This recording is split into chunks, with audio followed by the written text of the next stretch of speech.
네, 오늘 우리 이재용 대표의 간증을 함께 들었습니다. 우리가 구약 성경을 보면 하나님의 명령이 많은 명령들이 있지만 크게 대표적으로 우리가 두 가지 내용으로 좀 정리를 해본다면 하나님의 말씀은 우리로 하여금 하나님만을 섬기라는 말씀이죠. 하나님만을 경외해야 된다는 말씀입니다. 우상 섬기지 말라, 우상 숭배하지 말라. 제1계명 하나님만 섬기고 또 이어서 하나님의 형상을 어떤 것으로도 만들지 말고 우상 만들지 말고 이렇게 말씀하시죠. 하나님께 대해서 하나님만을 섬기라는 계명을 우리가 잘 알고 있습니다.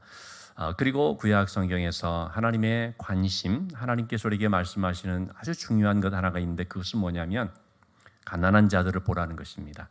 가난한 자들을 돌보라는 것입니다. 특별히 구약에는 고아와 과부, 나그네, 당시에는 전쟁이 참 많아서 과부가 된 사람들이 많이 있었습니다. 또는 고아된 자녀들이 많이 있었습니다. 지금은 사회보장제도, 또 사회적 약자를 위한 여러 가지 현대 사회는 좀 갖춰진 것이 그래도 좀 있지 않습니까? 그러나 과거 고대 사회는 전혀 그런 것이 없습니다. 그렇기 때문에 먹지 못하는 것도 문제지만 학대를 당하고 누가 그를 보호해주고 편들어주고 무슨 인권을 옹호해주고 그런 것이 없었던 거죠. 하나님의 관심은 항상 그런 힘없는 자들, 사회적 약자들, 가지지 못한 사람들, 참 어떤 자기가 이렇게 내세울 수 있는 그런 것이 없는 사람들, 늘 하나님의 마음이 그들에게 있었던 거죠. 그래서 그들을 돌보라고 말합니다. 이것이 사회적인 정의고 하나님의 공의다라는 얘기를 많이 합니다. 그래서 믿음의 사람들을 보면 바로 이런 하나님의 마음을 갖게 됩니다. 오늘 우리가 보는 이 말씀도 이제 같은 맥락에서 좀 살펴볼 필요가 있는데요. 여러분, 이방 문화라는 것, 세상 문화 또는 세속적 문화라고 하는 것은 이런 지금 제가 말씀드린 이 두 가지 내용에 있어서 정반대로 나갑니다. 하나님이 아니라 우상을 섬기게 만듭니다. 하나님이 아닌 다른 것을 믿고 의지하도록 만듭니다. 이것이 세상 문화이고 세속 사회의 특징입니다. 불신 문화의 특징이고 그것을 성경은 이방인으로 이렇게 표현을 하지요. 또 한 가지가 뭐냐면요, 이 세상에서 추구하고 세상적 가치관이 뭐냐면 자꾸 높아지려고 하는 것입니다. 남을 누르고서라도 높아지려고 합니다. 오늘날 우리 사회를 가리켜서요, 특히 한국 사회를 가리켜 뭐라고 말하냐면 팔꿈치 사회라고 한다고 합니다. 이 팔꿈치라고 하는 말이 뭔지 아시겠습니까? 옆으로 툭툭 치면서 떨어뜨리는 것입니다. 남을 쳐서 내가 올라가고 남을 쳐서 내가 이기고, 너무 경쟁이 심하고 너무 압박이 심한, 특히 우리 한국 사회가 그렇다는 거죠.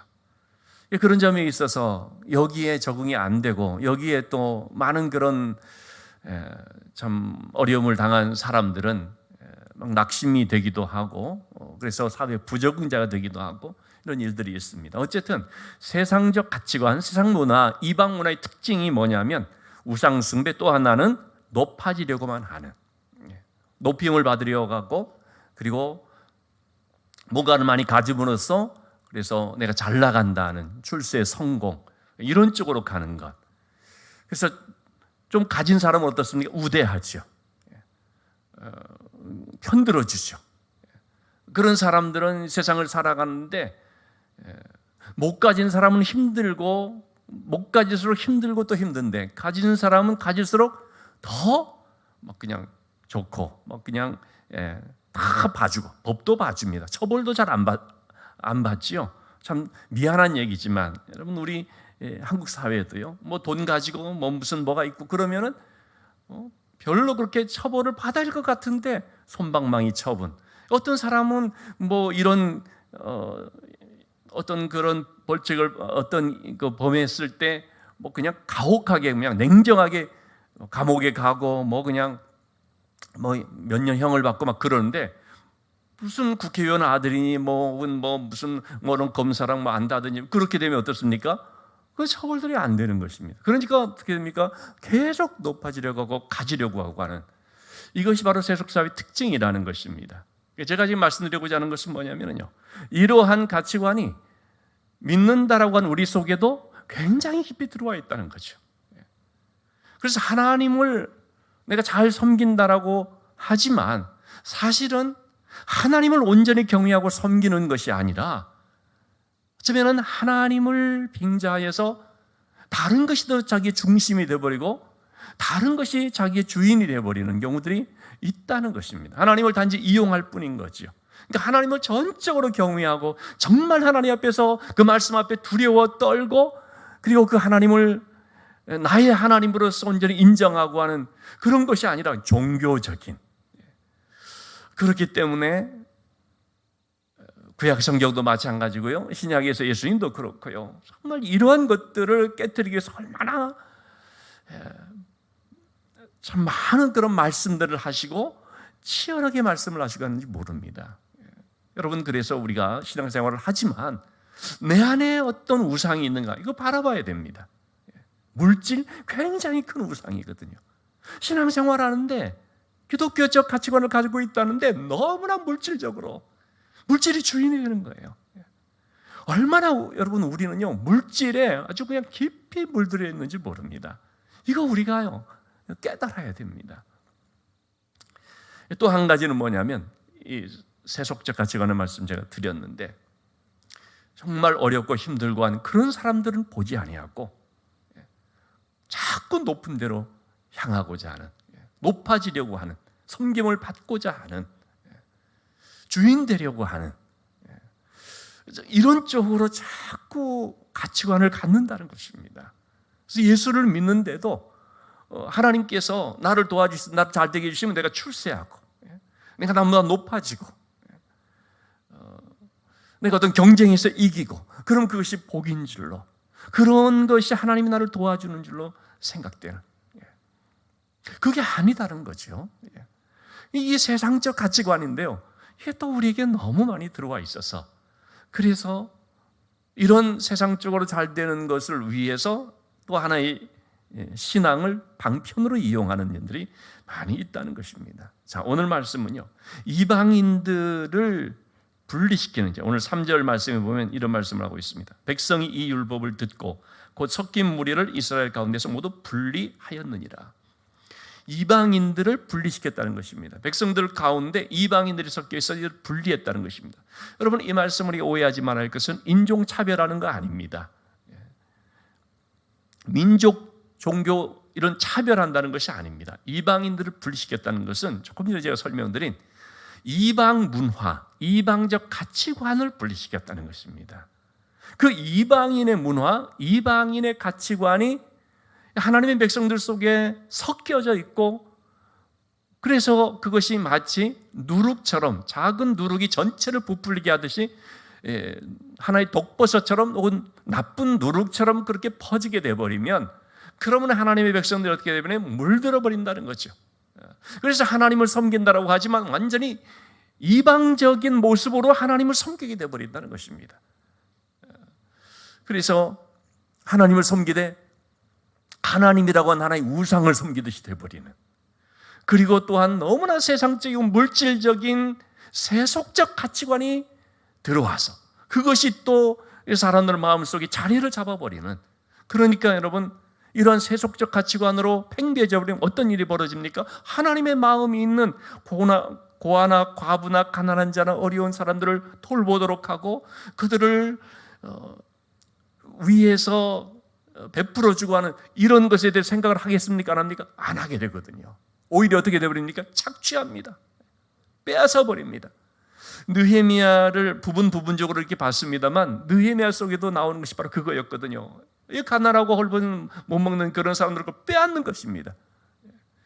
그 더 많이 가진 사람들이 막 고리로 높은 이자로 돈을 빌려줘 가지고 그래서 그 높은 이자도 받고 목 아프면은 막 종 삼고, 이게 누구에게 어디서 일어났느냐? 이방인 다른 사람들 다른 민족이 그렇게 된 것이 아니라 같은 자기 백성들 속에서 일이 일어난 것이었죠. 느헤미야가 그것 때문에 너무나 고통스러운 마음으로 분노도 하고, 그래서 그거를 완전히 바로잡고 뜯어 고치고 하는 것들이 이제 나오죠. 이제 그런 일들이 쭉 있었던 것입니다. 어쨌든 이방 문화가 들어올수록 이렇게 돼버린다는 것입니다. 하나님의 마음을 외면해버리고 하나님의 뜻을 전혀 알지도 못하고 그래서 하나님께서 싫어하시는 그런 일들이 일어나게 되어버리기 때문에 이거를 분리시키는 거죠. 그래서 오늘날도 우리가 마찬가지거든요. 우리 신앙생활이라는 것이 그저 종교적인 신앙이나 어떤 신앙 지식적인 그런 쪽으로 가면은 안 되고요. 제가 자꾸 말씀을 좀 드리게 되지만 가치관이 바뀌어야 된다는 거죠. 가치관이. 문화가 되지 않으면요, 행동이 나오지 않는다고 합니다. 우리 한국만 하더라도요, 기독교 문화가 뿌리를 내리지 않았습니다. 기독교 문화가 아닙니다. 지금 서구 사회 등은 교회는 뭐 좀 텅텅 비고 요즘 교회 다니는 사람들이 많지는 않은데, 그런데 상당 기간 동안 복음이 많이 전해지면서 문화가 되어진 면은 있습니다. 그래서 문화로 인하여서 행동이 달라진 그런 역사들이 있거든요. 근데 우리 한국 사회만 하더라도 그렇게 되지를 않고 있거든요. 그래서 교회는 나오는데 믿는 사람들은 많다고 하는데 문화를 보면은 전혀 기독교 문화가 아닌 거죠. 말하는 것이나 생각하는 것이나 세상과 전혀 다를 바가 없는 것이 돼버리다라는 거죠. 교회도 마찬가지거든요. 그래서 우리가 교회 안에서 이런 부분을 놓고 상당히 힘써야 되고 정말 기도해야 되는데요, 문화가 바뀌어지도록 해야 한다는 것입니다. 거룩한 문화로, 그리고 하나님의 마음을 가진 긍휼의 그런 문화로 바뀌어진다는 거죠. 우리 교회에서 어려운 그런 사람들을 가능하면 많이 돕고자 애를 쓰지요. 뭐 사실 우리가 돕는다는 것 얼마나 미미한 수준인지 알 수가 없습니다. 그렇지만 우리가 그렇게 하는 것은 뭐냐면 그런 가치관 때문에, 그리고 그런 가치관을 자꾸 공유하기를 원하기 때문입니다. 그냥 단순히 선행을 한다는 것이 아닙니다, 여러분. 이것은 가치관의 문제인 거죠. 하나님의 마음이라고 하는 긍휼의 마음을 가진 그런 신앙적 가치관입니다. 우리가 하나님을 잘 섬기기 때문에, 그래서 우리는 세상적 가치관처럼 더 많이 갖고자 하고 남의 걸 빼앗으라도 갖고자 하고 경쟁에서 이기고 그냥 높아지려고 하는 이런 세속적 가치관과 단절해서 그것과 완전히 선을 긋고 이것과 분리되어서 우리는 하나님의 눈이 머무르는 곳에 우리의 눈이 가고, 그래서 어렵고 힘든 자들을 좀 돕고 그들을 격려하고 이 세상 사회 속에서 일어날 수 있도록 용기를 북돋아주는 이러한 섬김을 우리가 하려고 하는 것이죠. 오늘 우리가 보는 이런 느헤미야 같은 말씀도요, 보면은 이것은 하나의 무슨 역사적인 사건, 그 사건 속에 있었던 일을 무슨 역사 공부하듯이 우리들에게 보여주고자 말씀하시는 그런 내용들이 아닌 것이죠. 여러분, 우리가 이스라엘의 역사를 안 들으면 무슨 의미가 있습니까? 하나의 이런 역사적인 사건, 뭐 이런 일들이 있었다는 걸 우리가 모르면, 그럼 모른다고 뭐 무슨 뭐 별일이 있겠습니까? 무슨 역사적 사건을 말하는 것이 아닙니다. 이게 메시지라는 거죠.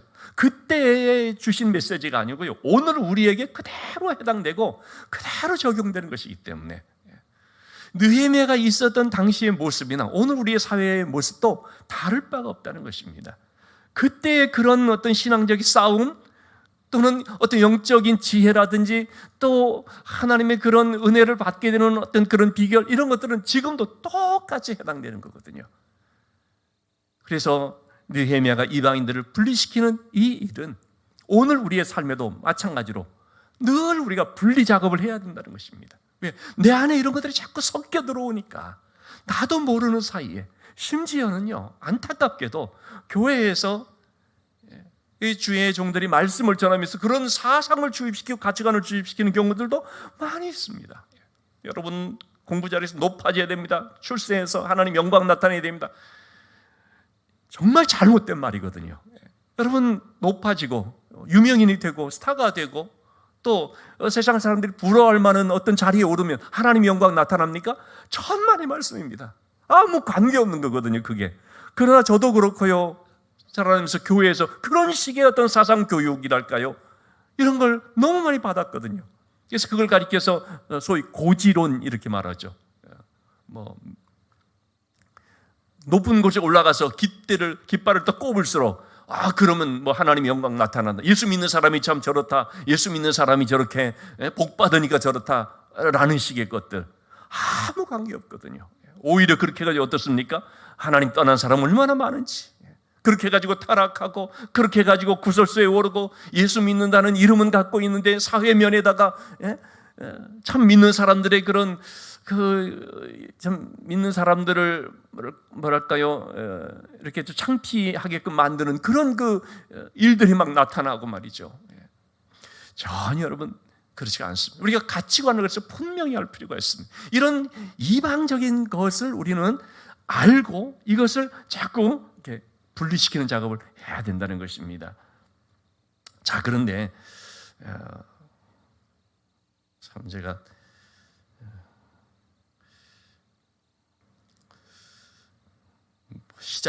본론을 시작도 하기 전에 시간이 좀 많이 지나가 버렸는데 짧게 또 하고 지나가겠습니다. 그래서 자, 오늘 4절 말씀을 보겠습니다. 이전에 우리 하나님의 전의 방을 맡은 제사장 엘리야십이 도비야와 연락이 있었으므로 그랬죠. 느헤미야가 바사 나라에 잠시 갔다가 오는 기간이 있었습니다. 그때가 한 BC 주전 433년에서 432년, 한 1년여로 보는데요.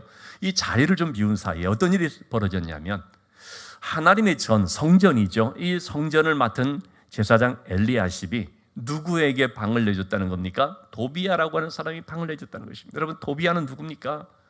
도비야는 그 사마리아 총독 산발락과 더불어서 느헤미야가 성벽을 쌓는데 가장 방해하고 느헤미야를 죽이려고 음모를 꾸미는, 거기에 가담하고 거기에 앞장서고 하나님의 백성들의 마음을 그냥 막 낙심케 만들고, 그 장본인입니다. 산발락이라는 사람이 행동대장이고 배후 세력이고, 이러한 사람이 지금 어디를 차지하고 있습니까? 하나님의 성전에 있는 방 하나를 차지하고 있습니다. 근데 그 방은요, 5절 말씀에 보면 어떤 방이냐면 하나님께 바쳐진 그런 제물들, 또 제사장들이라든지 또 성전을 섬기는 사람들에게 이제 제공해야 될 그런 11조로 드려진 곡물들, 이러한 것들을 두는 곳이었거든요. 그러니 그것들을 다 그냥 밖으로 내보내버리고 그거를 잘 이렇게 꾸며가지고 도비야라는 사람을 딱 줬다는 것입니다. 누가요? 엘리야십이라고 하는 제사장이. 그러니까 참 얼마나 이 속에서부터 막 이렇게 참 이 곪고 썩은 것들이 많이 있는지, 다른 누구도 아니고 제사장이 이렇게 악한 자와 내통을 하고 결탁을 하고 손잡고 있는 그런 모습인 것이죠. 자, 6절의 말씀입니다. 그때에 내가 예루살렘에 있지 않았다라고 했습니다. 바사 나라에 가서 아닥사스다 왕 32년에 내가 왕에게 나아갔다가 그래서 이제 돌아오게 됐습니다. 돌아왔는데 7절 말씀 와보니까 어떻게 됐어요? 엘리야십이 도비야를 위해서 하나님의 전뜰에 방을 만든 악한 일을 안지라. 정말 통탄할 일이었죠. 얼마나 애써서 예루살렘 성벽을 세워놓고, 지난 시간에 말씀드렸지만 성벽을 세우는 그것이 목적이 아니라 그걸 통해서 백성들이 신앙을 회복시키기 위해서 힘썼던 것이죠. 그래서 말씀으로서 새롭게 무장하고 정말 회개 운동을 하고 우리가 신앙적으로 바르게 살자,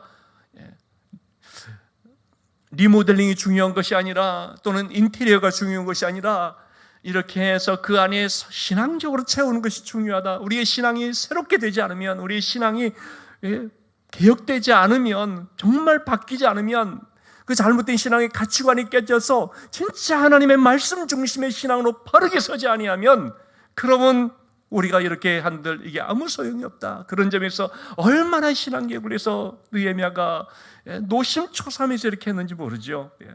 그렇게 해서 백성들이 호응을 하고 우리가 하나님의 말씀대로 살겠다고 결단을 하고 서원을 하고, 그리고 참 정말 힘든 일이지만 그 가운데 있는 결혼한 이방인의 그런 아내까지도 내어보내고, 아프지만 그러나 끊을 건 끊고 또 떠날 건 떠나고 하나님 앞에 바르게 우리가 서겠다고 결단하면서요, 이렇게 신앙적인 그런 새로운 모습으로서 변화가 되고 있는데, 아니 그런데 느헤미야가 잠시 자리를 비운 사이에 이런 일이 벌어진 것입니다. 잠시 자리를 비운 사이에.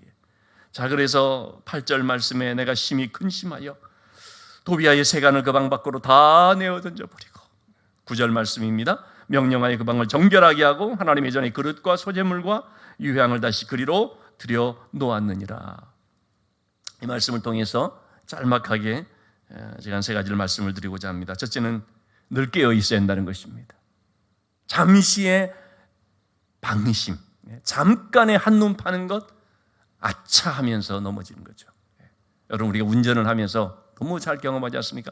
잠깐 한눈 파는데 꽉꽝하게 되는 것입니다.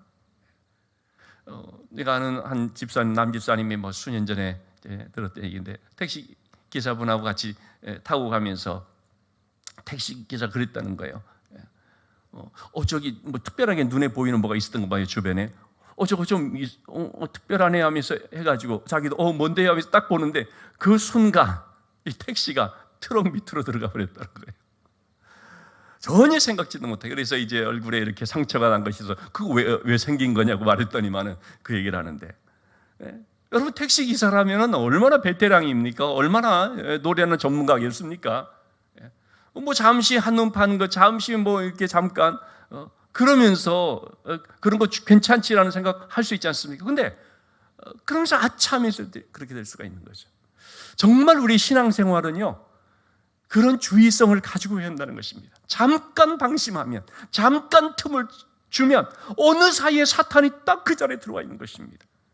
잠깐 내가 마음을 좀 놓았더니 어느 사이에 이방인적인 그런 세상적 사고방식, 세상적 가치관, 세상적인 어떤 그런 모습들, 세상 다 그래. 하나님의 백성들로서는 해서는 안 되는 그런 것, 이런 것들이 그냥 어느 사이에 나도 모르게 딱 들어와 버린다는 거죠. 그래서 참 교회가 자꾸 기준을 높여야 되고, 제가 지난 시간도 말씀드렸지만요, 기준을 높여야 되고 문턱을 자꾸 높여야 되는 이유는 쉽게 들어오지 못하게 하기 위해서 그런 거잖아요. 그런데 오늘날 우리가 참 많은 교회들이 너무 낮춰져 버렸죠. 너무 낮춰져 버리니까 그냥 막 들어오는 것입니다.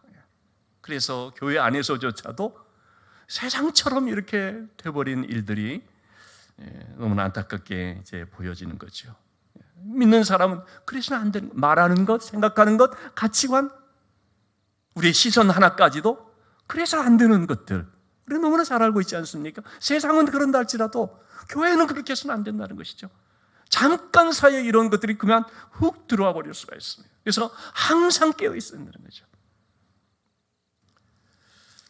잠언서 4장 23절 말씀에 지킬 만한 것보다 마음을 지켜라. 마음을 지키라는데, 제가 오늘 새벽 기도 끝나고 이 집에서 이제 성경을 보는데 이 부분을 봤습니다. 잠언서 4장 그 부분을 쭉 보는데, 이 부분을 제가 영어로 어떻게 됐나 이제 봤어요. 그랬더니 가드라는 표현을 썼습니다. 마음의 가드를 이렇게 세우라라는 거죠. 가드를 하라. 여러분, 가드라고 하면은 우리 요즘 킬링 뭐죠? 스톤 이게 놓는 거 킬링인가요? 컬링이죠. 컬링을 하면서 여러분 우리가